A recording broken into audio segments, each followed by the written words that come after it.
ഞാൻ മുൻപ് പറഞ്ഞ ആ എലിയെ നിങ്ങൾക്ക് ഓർമ്മയുണ്ടോ? സന്തോഷത്തിന് വേണ്ടി ബട്ടൺ അമർത്തി ഭക്ഷണം കഴിക്കാതെ വെള്ളം കുടിക്കാതെ മരിച്ചുപോയ എലിയെ. ആ സ്റ്റോറി നിങ്ങൾക്ക് വളരെ ഇഷ്ടപ്പെട്ടു എന്ന് ഞാൻ വിചാരിക്കുന്നു. നിങ്ങൾക്ക് ഇഷ്ടപ്പെട്ടു എന്നറിയുന്ന രീതിയിൽ അതിന് വ്യൂസോ ലൈക്കോ കമൻറ്റോ ഒന്നും തന്നെ ഇല്ല. എങ്കിലും എനിക്ക് അങ്ങനെ വിശ്വസിക്കാനാണ് ഇഷ്ടം. കാണുന്ന, കേൾക്കുന്ന, വായിക്കുന്ന ഒരുപാട് സ്റ്റോറികളിൽ നിന്ന് നിങ്ങളോട് പറയണം എന്ന് വിചാരിക്കുന്ന ചില സ്റ്റോറികൾ ഇത്രയും കാലം പറയാതെ വെച്ചത്. എനിക്ക് ക്യാമറയോട് സംസാരിക്കാനല്ല ഇഷ്ടം, എനിക്ക് ആളുകളോട് സംസാരിക്കാനാണ് ഇഷ്ടം. ക്യാമറയുടെ മുന്നിലിരിക്കുമ്പോൾ എപ്പോഴും ഒരു അമ്പരപ്പ് വരും.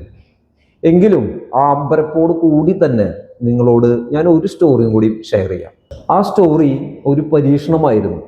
ആ പരീക്ഷണം അവിടം കൊണ്ട് അവസാനിച്ചില്ല. ആ പരീക്ഷണത്തെ തിരുത്തി കുറിച്ച മറ്റൊരു പരീക്ഷണം അവിടെ നടന്നു. The rat park experiment.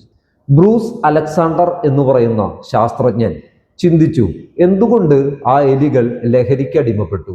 അദ്ദേഹം ദി പ്ലഷർ ബട്ടൺ പാരഡോക്സ് എന്ന് പറയുന്ന ആ എക്സ്പെരിമെന്റ് വീണ്ടും ആവർത്തിച്ചു. ഈ തവണ 2 കൂടുകൾ നിർമ്മിച്ചു. ഒരു കൂട്ടിൽ 1-2 എലികൾ, മറ്റൊരു കൂട്ടിൽ ഒരുപാട് എലികൾ. അവർക്ക് കളിക്കാനായിട്ട് അദ്ദേഹം അതിലൊരു പാർക്ക് തന്നെ സൃഷ്ടിച്ചു.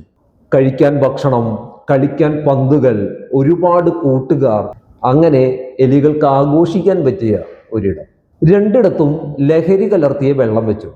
ഒറ്റപ്പെട്ട എലികൾ ലഹരിക്ക് അടിമകളായപ്പോൾ പാർക്കിലെ എലികൾ അത് തിരിഞ്ഞു പോലും നോക്കിയില്ല.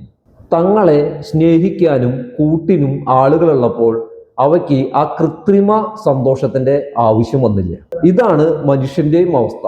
യഥാർത്ഥ ജീവിതത്തിൽ സ്നേഹവും ബന്ധങ്ങളും കുറയുമ്പോഴാണ് മനുഷ്യൻ ലഹരിക്ക് അടിമപ്പെടുന്നത്. കൂടുണ്ടാക്കിയല്ല, കൂട്ടുകാരെ ഉണ്ടാക്കിയാണ് നമ്മൾ മാറേണ്ടത്.